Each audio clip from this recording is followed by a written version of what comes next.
Alhamdulillah nasta'inu ala umuri dunya wa din. Wassalatu wassalamu ala asyrofil anbiya'i wal mursalin sayyidina Maulana Muhammadin wa ala alihi wa sahbihi ajma'in. Ya, saya hormati para bidang PKI, PKI dan agama Provinsi Jawa Tengah, sahabat saya Pak Zaini, Guru Ketua Tim Kerja PKI SD, dan saya hormati SD dan sebagainya. SD, PK PAUD, SDB, banyak jabatan ini, guru ini, ketua PKI PKI SD Jawa Tengah, serta serta pengurus yang saya hormati, kepada ibu sahabat-sahabat semua, pengurus KKP PKI Kabupaten Kota Jawa Tengah dan serta rapat semuanya yang saya hormati. Ini mungkin orang sudah begini, ini pasti. Benar, bisa begini. Alhamdulillah pagi hari ini kita bertemu di auditorium Majelis Pimpinan Agama Provinsi Jawa Tengah. Selamat datang di kantor kita ini. Dan saya mohon maaf karena kantor ini masih under construction, jadi lagi proses pembangunan. Dan ini jangan ditiru ya, kalau pas dibangun itu jangan dipakai dulu. Sudah selesai dipakai, ini sambil bangun sambil pakai, ini agak susah juga ya, karena kami berburu pada KKP PKI itu dan menyerah dengan berbagai keterbatasan karena mengontrak kantor juga ada duitnya. Sementara kalau kita kerja di rumah masing-masing ya kurang efektif, maka selagi kantor ini juga sedang diperbaiki, maka tempat-tempat yang memungkinkan kegiatan kita gunakan kegiatan dengan tetap menjaga sisi keamanan, salam aman. Di sini aman, ya bangun jauh di sana di atas sana. Pekerjaannya sudah pada pekerjaan yang kita lihat saja. Bapak Ibu semua yang saya hormati, kita bersyukur kepada Allah Subhanahu wa Ta'ala. Pagi hari ini saya melihat wajahnya wajah-wajah optimis, meskipun yalu-yalu tadi. Jadi tentang yalu-yalu itu tanpa diceritakan pun saya tahu. Jadi tidak perlu didramatisir. Jadi kalau guru itu saya selalu memandangnya secara optimis. Jadi pilihan pekerjaan itu banyak, pilihan untuk bekerja itu banyak, bekerja dalam arti mencari penghasilan itu banyak, pilihan untuk mengabdi dalam arti memberi bakti, dalam arti mencari pahala, mengundang berkah, itu juga banyak. Jadi bekerja tidak harus jadi itu, bekerja bisa jadi apa saja. Bapak dan Ibu juga bisa bekerja jadi apa saja. Untuk mengabdi juga tidak harus jadi guru. Di banyak tempat-tempat pengabdian banyak. Tetapi ketika seseorang memilih jalur pekerjaan dan pengabdiannya itu sebagai guru, maka saya bersyukur, saya berprasangka bahwa ini memang orang-orang yang punya pribadi-pribadi mulia, orang-orang yang sudah selesai dengan dirinya. Kalau mau cari penghasilan yang lebih banyak, mungkin kemudian akan memilih bekerja di tempat lain. Atau kalau mau memilih tanggung jawab yang lebih ringan dan berpahala, mungkin juga kemudian akan memilih profesi lain. Tapi nggak ada yang merasa terjebak di sini. Tiba-tiba jadi guru, terjebak di apa? Nggak ada yang terpaksa. Jadi kalau saya jadi guru, saya tidak bukti mertua, enggak kan? Kalau di sel sama satpol pp kan enggak. Jadi ini pilihan sadar kita. Dan posisi yang terhormat ini, saya berharap kita semua bisa menjaganya. Kami sebagai pelayan Bapak Ibu sekalian di dalam menghadirkan tata kelola layanan pendidikan agama Islam, baik itu yang ada di TK, SD, SMP, SMA, SMK, berupaya dengan sungguh-sungguh. Meskipun saya tahu masih ada bulan-bulan ketidakpuasan atau mungkin juga kekecewaan terhadap layanan yang diberikan oleh Kementerian Agama. Maunya Kementerian Agama itu maunya para guru atau para guru PAI, atau lebih khusus lagi para guru PAI SD, maunya Kementerian Agama itu taruhlah asli skor 100. Sekarang mungkin skornya masih terus kasih skor. Berapa skornya Pak menurut saya kira-kira berapa dari angka? Jadi kan biasa kasih skor ya. Itu berapa nilai Pak? Menurut saya itu nilai kami itu kira-kira berapa nilai? 60 sampai nggak? Lebih 70? Lebih 80? Mungkin.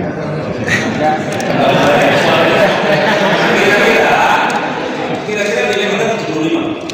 Kira-kira nilai 75. Nilai yang di atasnya itu masih ada capek yang harus kita lakukan. Saya bersyukur tidak ada yang tidak di bawah 60. Saya bersyukur. Jadi penjenengan tahu bahwa kita sedang dan masih terus bekerja untuk memperbaiki tata kelola agar pengabdian penjenengan, profesi penjenengan itu bisa berfungsi, bisa berlangsung dengan baik. Ini yang kita lakukan. Pada titik itu kita bersama-sama bertemu di dalam tugas pekerjaan pengabdian itu untuk satu tujuan besar, bahwa tujuannya bukan sekedar soal saya bekerja mendapat penghasilan, bekerja mendapat pahala, bukan. Tapi kita sedang bicara tentang kehidupan orang lain. Siapa? Anak-anak kita, murid-murid kita, siswa-siswi kita, yang mereka hari ini anak-anak dan kelak 20 tahun yang akan datang, mereka adalah pemimpin-pemimpin bangsa. Mereka adalah pemimpin-pemimpin di tengah-tengah masyarakat. Jadi kalau anak-anak sekarang umurnya 10 tahun, 20 tahun lagi umur mereka 30. 20 tahun lagi itu kapan? 20 tahun lagi itu 2045. Apa yang terjadi dengan 2045? Bapak dan Ibu sekalian sudah sering mendengar, atau bahkan mungkin Bapak Ibu sudah sering berceramah tentang Indonesia Emas 2045. Di saat kita mencapai 100 tahun usia kemerdekaan. Kebanggaan teman-teman, kalau 100 tahun Indonesia merdeka, kita belum bisa mencapai tujuan Indonesia merdeka. Tujuan Indonesia merdeka adalah mewujudkan Indonesia ini menjadi negara yang merdeka, sudah bersatu, terus kita jaga, berdaulat, adil dan makmur. Kita bersyukur dari waktu ke waktu kita ini terus membaik.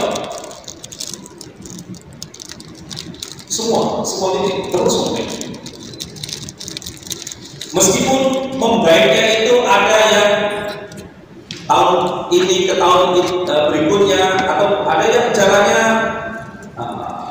landai, jalannya biasa-biasa saja. Ada juga yang jalannya cepat, tapi ada kalanya di tahun-tahun tertentu jalannya lambat. Tetapi pendek kata, bangsa ini di semua sektor, termasuk sektor pendidikan, kita ini membaik.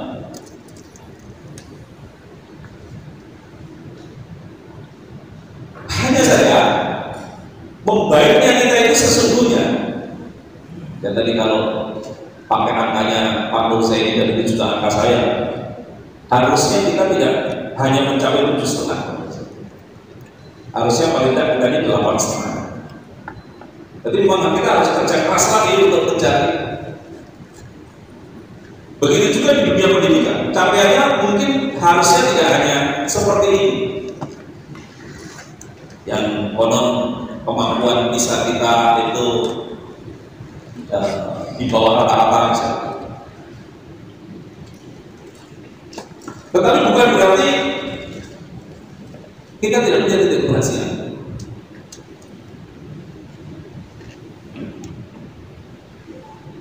Di masa Orde Baru, bangsa ini punya PR dengan 3 buta. Masih ingat itu, kalau yang setua saya tahu ya, itu ada 3 buta. Orang buta cakil, ada apa?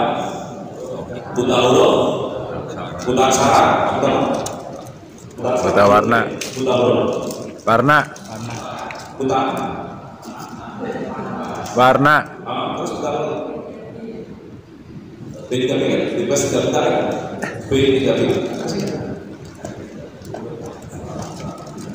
buta kemampuan dasar, buta bahasa Indonesia dan buta kemampuan dasar. Buta bahasa Indonesia dan buta kemampuan dasar. Dan kita bisa melampaui itu. Jadi dengan berbagai cara. Dulu ada SD Impres, ada guru Impres. Jadi instruksi SD itu ada itu yang mungkin yang dari tua-tua kadang-kadang bercerita sama yang muda-muda ya. Kita dulu pernah mengalami masa-masa seperti ini. Siapa yang dulu pernah waktu masih sekolah dan masih belum ngajar sekolah, kemudian ada dum-duman pembagian serbuk susu, alami ya? Atau hanya kampung saya itu ya alami ya, kampung kurang gizi ya. Jadi di kampung saya itu mungkin sebulan sekali, beberapa saat sekali datang petugas puskesmas bawa serbuk susu tepung nih, apa namanya? Susu bubuk itu membusuk, jadi dekat-dekat dengan bubuk serbuk ya, bukan bubuk tidur gitu. Itu pakai itu kita untuk di bahasa Indonesia nggak ada untuk apa itu untuk serbuk itu makan serbuk itu dalam bahasa Jawa namanya untuk bahasa Indonesia nggak ada. Kita pernah mengalami masa-masa itu. Dan kemudian kita terus berjalan dengan capaian-capaian yang ada seperti ini.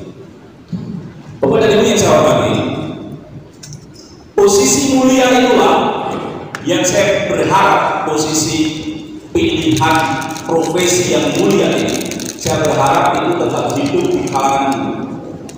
Saya sering menyampaikan banyak kesempatan, bukan sebagai kakak, tapi sebagai orang yang pernah jadi murid, orang yang mengagumi sosok guru. Jadi di keluarga saya itu sekarang yang berkuasa itu seorang guru. Mbak Yu saya itu guru, dan dia kalau sudah kasih kereta itu meskipun akan itu harus tunduk sama beliau. Guru sendiri. Jadi posisi yang mulia ini, posisi yang terhormat ini, saya berharap kita tidak ada satupun yang kemudian ada pikiran hanya atau tergoda pada profesi lain. Jadi yang saya katakan itu apa namanya? Mungkin tidak sampai tidak ada kekecewaan, kegelisahan saya itu ketika lagu Himne Guru sampai terakhirnya diganti atau pencetak pembangun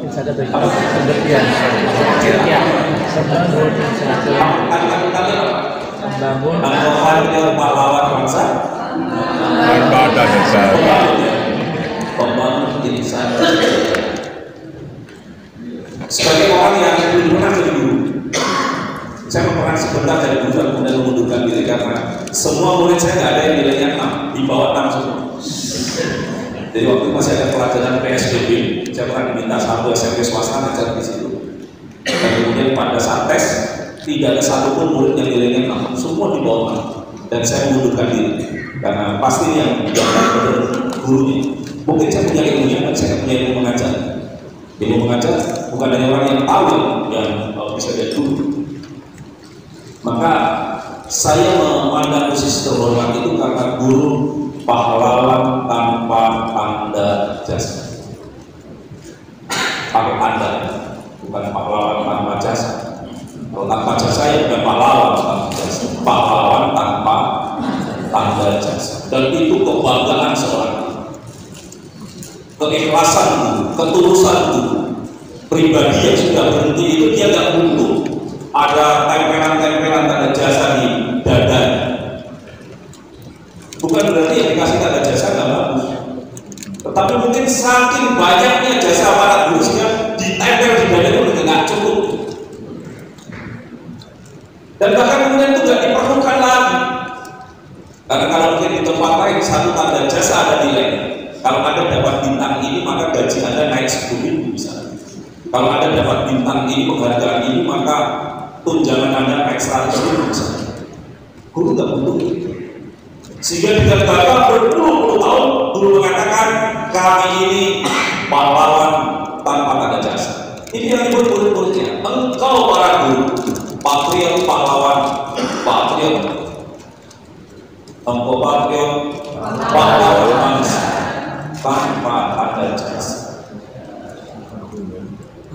Kita tahu setelah ada tunjangan profesi, kemudian orang membuat definisi. Profesi adalah gitu, dan dari bagian dari definisi itu adalah pekerjaan yang mendapatkan pembayaran, mendapatkan gaji. Nah, itulah maka kemudian ada, mudah-mudahan tidak, itu ada guru yang melihat guru hanya sekedar profesi. Maka saya itu agak gelisah juga dengan istilah tunjangan profesi. Ya lebih bagus tunjangan kehormatan. Tunjangan profesi, tapi saya tunggu teleponnya Pak Prabowo enggak. Sehingga ya misalnya cuma rasa-rasa saja kalau saya dari Menteri Pendidikan, mungkin itu yang akan saya lakukan.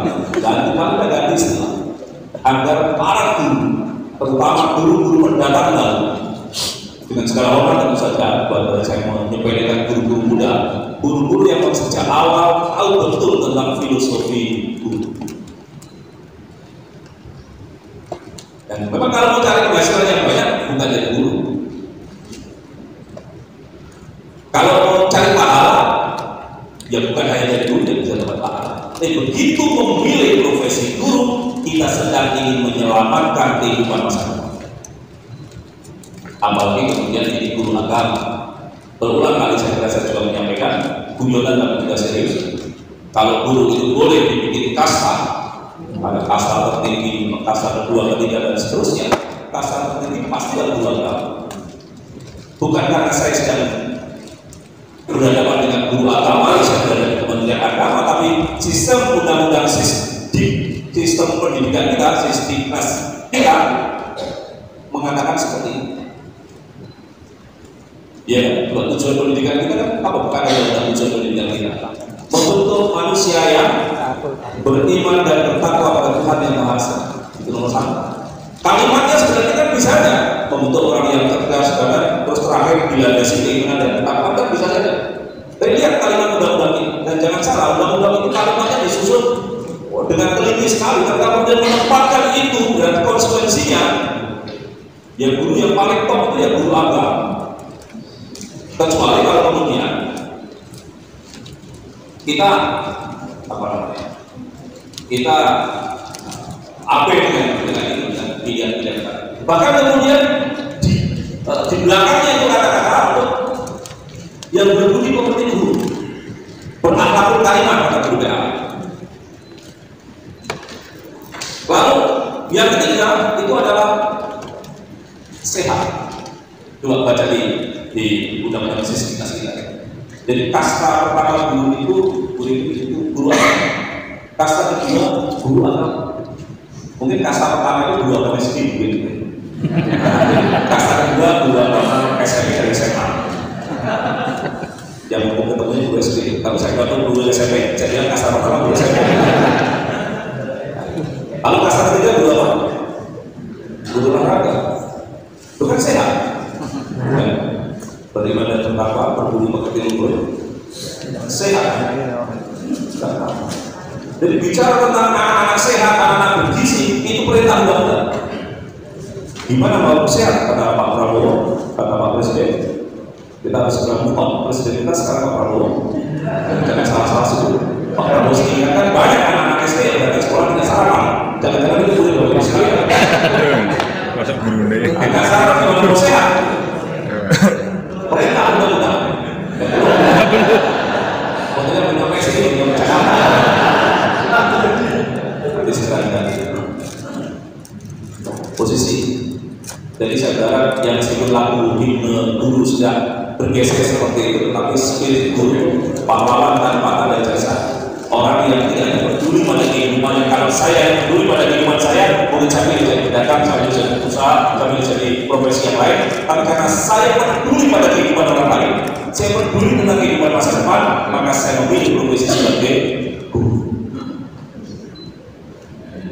Itulah kepada diri saya hormati yang ingin saya ingatkan kembali, ingin saya terus hidupkan di dalam kesadaran kita, agar tidak ada satupun di antara kita yang merasa saya kan hanya guru agama, itu pun hanya guru agama di SD.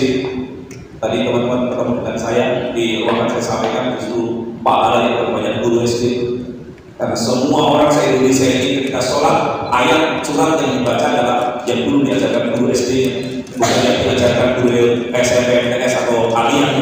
Enggak, dia puluh wilayah sebelum pojok bulan banyak semua se-Indonesia ini pahala yang banyak terjadi semua. Fatihah. Begitu dia sholat, meskipun dia sudah jadi kakak ketika sholat saya baca ya full ya. Begitu dia full, guru SD-nya dapat pahala. Inilah posisi yang bukan berarti kemudian kita abai terhadap hal-hal lain termasuk tentang kesejahteraan dan sebagainya. Tetapi jangan itu kemudian mengganggu sisi esensial.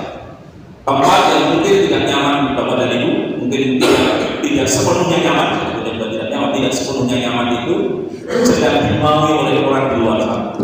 Di tempat yang kita kadang menggerutu itu, jangankan kemudian kadang-kadang kami PA itu menggerutu. Kok saya jadi kami PA itu kan jadi kami Murais. Kalau jadi kami Murais kan ketemunya manten. Manten itu kan wangi, cantik, ganteng, rapi. Itu kan guru SD. Ketemu nih anak insan atau anak insan. Ya, bahkan kalau perbedaan itu orang rusak tinggi dandani. Orang rusak tinggi dandani. Wajah. Mati. Ojo terus aku nak kecil untuk kami nanti orang lebih dandani sih. Dan aku usaha.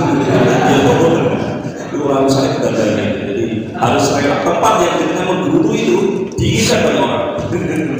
Tempat yang kita tempati sekarang diinginkan banyak orang. Jangan salah ibu, suamimu yang kadang-kadang jengkel gitu. Istri badannya mau banyak orang. Saya sering bilang itu wujudnya semua umurmu berapa pun saya kan umur jadi selalu atau umur ini.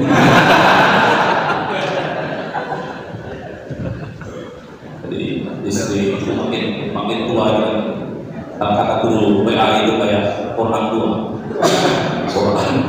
orang rusak. Di bocor angel, buat busol, tapi begitu juga suami itu yang semuanya ke jengkel ke orang layani, itu saya umpamakan itu kayak suami-suami ini yang menjalankan ke orang layani. Jadi kalau orang yang udah lemok, nyawa muncul sebagai orang yang udah lemok. Tapi hati-hati, orang yang meskipun dia lemok, nekot dua. Dia berulang.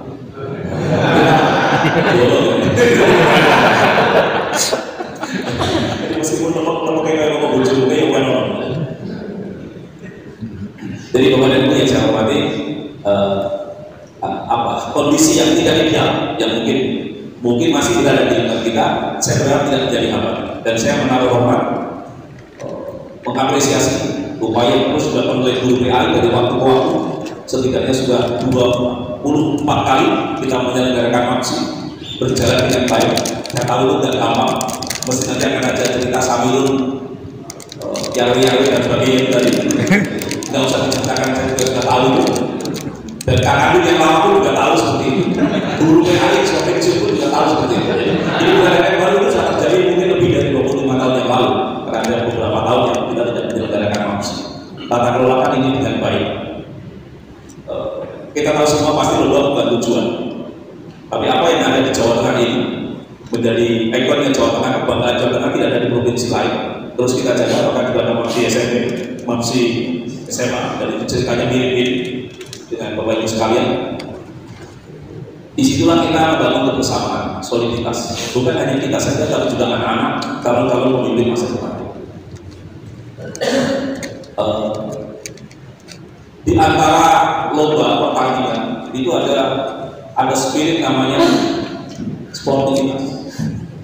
itu dilakukan di jaminan oleh kejujuran sportivitas dan sebagainya. Saya mencoba mencari-cari kenapa yang disebut sportivitas. Ya memang kalau arahnya ya dari sportivity. Dan pasti tulisnya di bagiannya pakai V, tidak pakai F. Sportivitas. Tapi bisa jadi itu berasal dari sport, yang artinya olahraga. Jadi ada nilai-nilai yang bisa kita ambil dari pertandingan olahraga. Jadi pertandingan olahraga itu mewajibkan semua pesertanya untuk melakukan persiapan, menginformasikan kepada peserta tentang tata aturan yang ada, menyadarkan kepada peserta bahwa hanya akan ada satu pemenang. Itulah yang kemudian ada kata-kata sportif. Anda sudah tahu bahwa permainan ini akan berakhir 10 ronde misalnya. Permainan ini akan berakhir di 22 kali 45 menit misalnya. Permainan ini akan berakhir kalau sudah ada orang yang sudah mencapai garis finish. Semua peserta tahu. Karena Anda sudah tahu itu, maka Anda diberi kesempatan untuk persiapan. Kemudian ada aturan-aturan, kapan Anda boleh pegang bola, kapan Anda tidak boleh pegang bola, kapan Anda boleh berada di satu titik di situ, kapan Anda dianggap melanggar ketika Anda berdiri di situ. Semua. Karena sudah tahu, maka diikutilah peraturan. Nah, karena ada peraturan yang seperti itu, maka orang kemudian juga membaca. Kalau sepak bola itu tidak ada pelanggaran, nggak asik nonton bola. Asiknya sepak bola itu kalau kemudian ada pelanggaran-pelanggarannya. Dimana masing-masing itu dengan aturan yang ada, bukan saja tentang pelanggaran. Jadi memang menariknya ketika ada aturan begini nggak boleh, tapi orang kemudian bersiasat, orang kemudian mencari cara di tengah keterbatasan ketentuan aturan dan sebagainya, itu kan menjadi menarik. Tapi tetap saja di situ ada pengawasan yang wasit yang bisa kasih kartu kuning, bisa kasih kartu merah. Ini asiknya di dunia sport olahraga yang kemudian kita ambil dalam kehidupan sehari-hari. Orang mesti berjiwa sportif. Kalau mau maju lomba, sekarang akan ada pilkada, mudah-mudahan juga sportif juga, dan ASN harus netral ya. Jadi kita tahu bahwa ini nanti yang menangnya pemilihnya yang terbanyak, yang boleh kampanye begini-begini. Mudah-mudahan kita juga mengerti semua saja. Begitu bertanding dengan segala daya upaya, persiapan, kemampuan dan sebagainya, begitu selesai orang kemudian tahu dan yang menang tidak perlu menepuk dada, tidak perlu membusungkan dada, tidak perlu besar kepala atau istilah apa yang tidak nyaman ini, tidak perlu merasa jumawa. Begitu juga yang kalah. Maka di lingkungan Kementerian Agama, berbagai kegiatan lomba pertandingan itu kita menyebut ada winner dan ada winner, ada pemenang dan ada pembelajar. Mereka yang belum menang adalah mereka yang punya kesempatan untuk meningkatkan kemampuan dengan belajar. Dan dalam ini juga menginspirasi anak-anak kita. Maksudnya menginspirasi jadi anak-anak yang berjiwa sportif, yang tahu tentang aturan permainan yang harus dilalui, yang tahu tentang konsekuensi kalau dia mengikuti permainan itu dengan segala risikonya, dan dia tahu bahwa dia bisa menang tapi dia juga bisa kalah. Ini kepada ibu yang saya hormati, yang saya sampaikan pada kesempatan yang baik ini. Dua apresiasi saya, yang pertama tentang pilihan sadar untuk sekalian menjadi guru, apalagi guru agama yang memberikan sinyal bahwa bapak dan ibu tidak hanya peduli terhadap kehidupan sendiri, tapi peduli pada kehidupan orang lain. Ibu peduli pada, tidak hanya peduli pada kehidupan masa kini, tapi juga peduli pada kehidupan masa depan. Dan yang kedua, apresiasi saya terhadap keberhasilan penyelenggaraan MAPSI dari tahun ke tahun, dan saya berharap MAPSI tahun ini juga bisa diselenggarakan dengan baik, dengan tata kelola yang baik, dilakukan mitigasi sehingga tidak muncul persoalan-persoalan yang akan merepotkan kita. Terima kasih dan tutur kata dan sikap yang kurang berkenan, kesalahan di sana sini saya mohon maaf. Assalamualaikum warahmatullahi wabarakatuh.